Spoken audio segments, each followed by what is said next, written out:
South India Shopping Mall, the wedding mantra. Sarikotta wedding collection. South India Shopping Mall. Kanuma రోజు కొట్టాడని మేము new Delhi వెళ్ళిపోయాం చెప్పకుండా.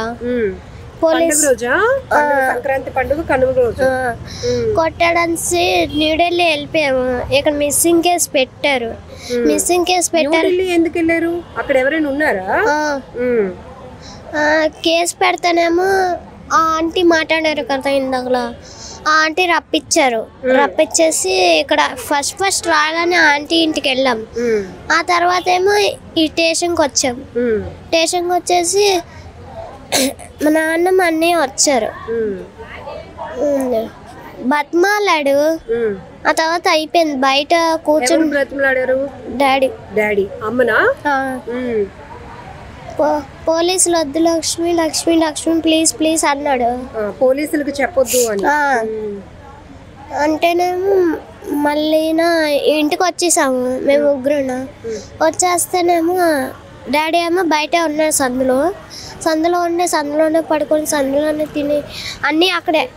మళ్ళీ మాట్లాడిన తర్వాత మళ్ళీ ఇంటి లోపలికి వచ్చేసి మళ్ళీ కొట్టాడు. ఇలా తోస్తాడు. మళ్ళీ నా తలకి దెబ్బ తగిలింది. మళ్ళీ తోసి ఇవాళ నిన్న నైట్ జరిగింది గొడవ. డ్రింక్ చేస్తారు మీ డాడీ? అప్పుడప్పుడు చేస్తారు. మిమ్మల్ని కొడతారా? మిమ్మల్ని ఏమైనా అంటారా? మమ్మల్ని ఏమంటారు. నిన్న రాత్రి ఏమో 4 గంటలకి ఇలా జరిగింది. ఇప్పుడు తెల్లవారుజామున ఏమైంది? నైట్ పడుకున్నారు మీరు? పడుకున్నాము. ముందే సైలెంట్ గా డ్రమ్ములతో గుద్దేశాడు. తర్వాత ఏమో మేము లెగ్సాం గట్టిగా అది గుద్దేశాడు. ఆ తర్వాత ఏమో గట్టిగా గుద్దాడు. గుద్దేసిన తర్వాత ఏమో అమ్మ అప్పుడు అరవలేదు, ఇలా వణికిపోయింది. మళ్ళీ 10 సార్లు దాకా గుద్దాడు. అమ్మేమో కోమలోకి వెళ్ళిపోయింది. నాన్నేమో పిల్ల జాగ్రత్త చెల్లి నువ్వు చూసుకో అన్నాడు. ఎవరితో చెప్పాడు? అన్నయ్యతో. నువ్వు విన్నావా? చెల్లి జాగ్రత్తగా ఉండండి రీతు, మేము వెళ్ళిపోతున్నాం అని చెప్పాడు. ఊరేసుకొని చనిపోయాడు. ఆ టైంలో అమ్మని కొడుతున్నప్పుడు 4 గంటలకు మీరు లేచిపోయారా? అన్నయ్య లేచిపోయాం. మరి చెప్పారా ఎందుకు నాన్న అలా చేస్తున్నావు అని? భయం వేసిందా? భయం వేస్తుంది చాలా. నా పేక మీద కత్తి పెట్టాడు. నీ పేక మీద? అరిస్తే నేను మీ చెల్లిని చంపేస్తాను అన్నాడు. అలా అన్నాడా మీ నాన్న? మమ్మల్ని బాత్రూంలోకి పంపించేసి నాన్నేమో ఉరిబోసేసుకున్నాడు. నీ పేక మీద కత్తి పెట్టడం ఏంటమ్మా నాన్న? అంతే, ఉరిబోసేసుకున్నాడు మమ్మల్ని బాత్రూంలోకి పంపించి. అంతే. ఏ క్లాస్ చదువుతున్నావు? 5th. అన్నయ్య ఇప్పుడు 10th అయిపోయింది. ఏంటి వినడానికి చాలా దారుణంగా ఉంది అసలు. ఇద్దరు పిల్లల పరిస్థితి ఏంటి అన్నది కూడా ఇంక ఇప్పుడు ఎవరైనా ఉన్నారా ఇప్పుడు మీ ఇంటి దగ్గర? చుట్టాలు బంధువులు మిమ్మల్ని చూసుకోవడానికి? విజయవాడలో ఉన్నారు. ఇప్పుడు ఇంకా ఎవరు రాలేదు? లాంగ్ రిలేషన్ అండి కొద్దిగా. ఎందుకంటే ఇన్ఫార్మ్ చేస్తే నేను ఆఫీస్కి వెళ్ళిపోతే, మార్నింగ్ డ్యూటీకి వెళ్ళిపోతే నాకు ఎస్ఐ గారు ఫోన్ చేశారు. సో అంటే నేను అన్నాను రిలేషన్ మాకు వాళ్ళకి లేదు, కానీ కొద్దిగా మీరు పెద్దరకంగా రండి అనగానే వెంటనే వచ్చాను. మా ఇంట్లో బ్యాగ్ పెట్టి, మా అమ్మగారు నేను ఉంటాను, ఏజ్డ్ పర్సన్, కొద్దిగా కాలేజీ బాగోదు, బయటకి అది రాలేరు. సరే అని చెప్పి వచ్చే సిచ్యువేషన్ చూస్తే అక్కడ మన 10 మంది పోలీసులు ఉన్నారు. వెళ్ళాను, చెప్పారు మామూలుగా. ఇలా చెప్పగానే ఎవరెవరున్నారు కొద్ది ఫోన్ నెంబర్లు కావాలని వాళ్ళు అడిగారు. ఫోన్ నెంబర్స్ ఎవరెవరు వీళ్ళకి చుట్టాలన్నారు. వీళ్ళు కొంతమంది చుట్టాలు మనకు తెలియదు, కొంతమంది తెలుసు. ఉన్ని చుట్టాల నెంబర్లు ఆల్రెడీ నేను ఇవ్వకముందే వాళ్ళు కొడుకు ఇచ్చాడు కొన్ని, తర్వాత ఒక 2 ఇచ్చాను. ఎవరికి ఫోన్ చేసినా కొందరు అవుతున్నాయి, కొందరు అవ్వట్లేదు, కొందరు రెస్పాండ్ అవ్వట్లేదు, కొందరు రాలేదు. ఇప్పుడు కూడా ఫోన్ చేసి ఇప్పుడే జస్ట్ మాట్లాడాను.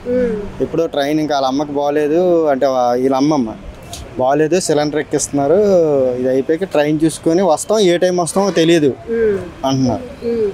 మా ఇంట్లో నాన్న ఏమైనా రాసారా మేమిద్దరం చనిపోవడానికి కారణమని? నేను చనిపోవడానికి అంటే ఒక ఫ్రెండ్ని కలిసింది అమ్మ. కలిస్తేనేమో వచ్చి దీనివల్ల గొడవలు వచ్చినాయి. గొడవలు వచ్చేసి ఇలాగా నా చావుకి నగేషే కారణం అని చెప్పి. పేరు నగేష్ అని రాసాడు అక్కడ? రాసాడు. రాసి పేపర్ మీద రాసారా? కింద నేలపై చాక్ పీస్ తో రాసారా? విశాఖ రెడ్డి కంచరపాలెంలో విషాదకర ఘటన జరిగింది. భార్యను అత్యంత దారుణంగా కొట్టి చంపి భర్త కూడా ఆత్మహత్య చేసుకున్న ఘటన. ఈ విషాదంతో ఇద్దరు పిల్లలు తల్లి తండ్రిని కోల్పోయాయి. ఇప్పుడు రోధిస్తున్నటువంటి పరిస్థితి ప్రతి ఒక్కరిని కంటతడి పెట్టిస్తోంది. అనుమానం పెనుభూతంగా మారి ఇద్దరు ప్రాణాలని బలి తీసుకున్నటువంటి ఘటన ఇది. అసలు ఏం జరిగింది అడిగి తెలుసుకుందాం. కంచరపాలెం సిఐ చంద్రశేఖర్ గారు మనతో పాటు ఉన్నారు. సరే, ఈ ఇన్సిడెంట్కి కారణం ఏంటి సార్? అసలు భార్యను అంత దారుణంగా చంపి అతను కూడా సూసైడ్ చేసుకోవడానికి కారణం ఏంటి?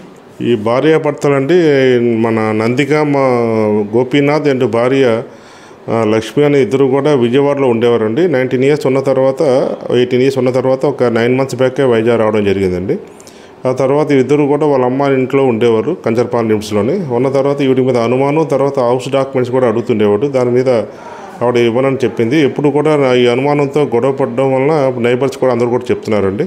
దాని మీద నిన్న నైట్ ఏంటంటే ఇంట్లో ఉన్న డబ్బులతోని పిల్లలంతా పడుకున్న తర్వాత తల మీద కొట్టి చంపడం జరిగింది. ఆ టైంలో వాళ్ళ అబ్బాయి కూడా అడ్డుకుంటే అతను కూడా కూతుర్ని కూడా బెదిరించి వాళ్ళని వేరే రూమ్లో బంధించి అతను హ్యాంగింగ్ చేసుకోవడం జరిగిందండి. సార్, ఇలా విజయవాడ నుంచి ఉన్నప్పుడు కూడా గొడవలు కొనసాగుతూనే ఉన్నాయి సార్, లేకపోతే విశాఖపట్నం వచ్చిన తర్వాత ఈ అనుమానం అలాగే ఆస్తికి సంబంధించి డాక్యుమెంట్కి సంబంధించి గొడవలు కొనసాగుతున్నాయి సార్? అంటే విజయవాడలో ఉన్న గొడవల గురించి ఇంకా మనకు దృష్టిలో లేదండి. అది కొద్దిగా ఇన్వెస్టిగేషన్లో తేడాలు ఉంది. ఇక్కడైతే గొడవలు జరుగుతున్నట్టు నైబర్స్ అందరూ చెప్తున్నారు. దాని మీద ఇంకా ఇన్వెస్టిగేషన్ చేసి చేస్తున్నాం.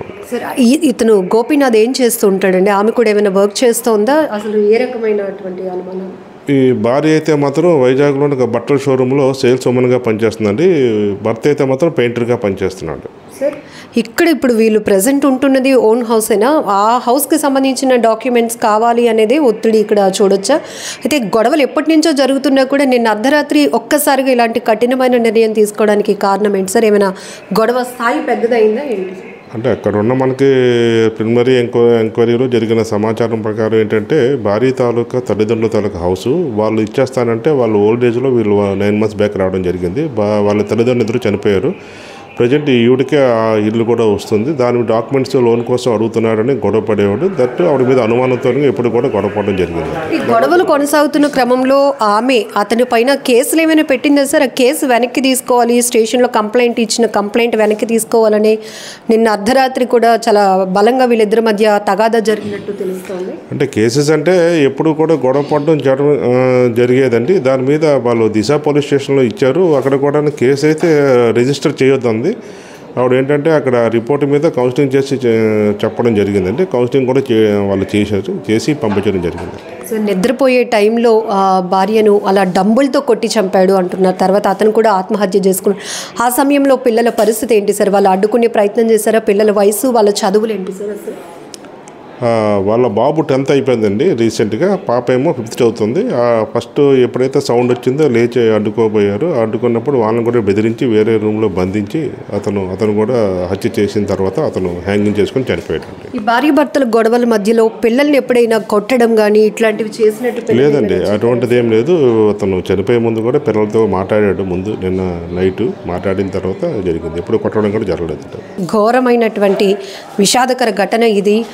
ఆస్తి తగాదాలు అలాగే అనుమానం రెండూ కలగలిపి భార్యను అత్యంత దారుణంగా డంబుల్తో కొట్టి చంపి తాను కూడా ఆత్మహత్య చేసుకున్నాడు. ఇప్పుడు ఇద్దరు పిల్లలు, ఒక అబ్బాయి అమ్మాయి కూడా తల్లి తండ్రి లేనటువంటి అనాథలుగా మిగిలిపోయిన పరిస్థితి. ఆ ఇద్దరు పిల్లల్ని చూస్తే ప్రతి ఒక్కరూ కన్నీరు పెట్టుకుంటున్నారు. ఏదేమైనా ఈ మధ్య కాలంలో తరచుగా జరుగుతున్న భార్యాభర్తల మధ్య విభేదాలు, తగాదాలు, హత్యలు, ఆత్మహత్యల వరకు దారితీస్తూ పిల్లల్ని అనాథలుగా మారుస్తున్నటువంటి పరిస్థితులు చాలా బాధాకరం.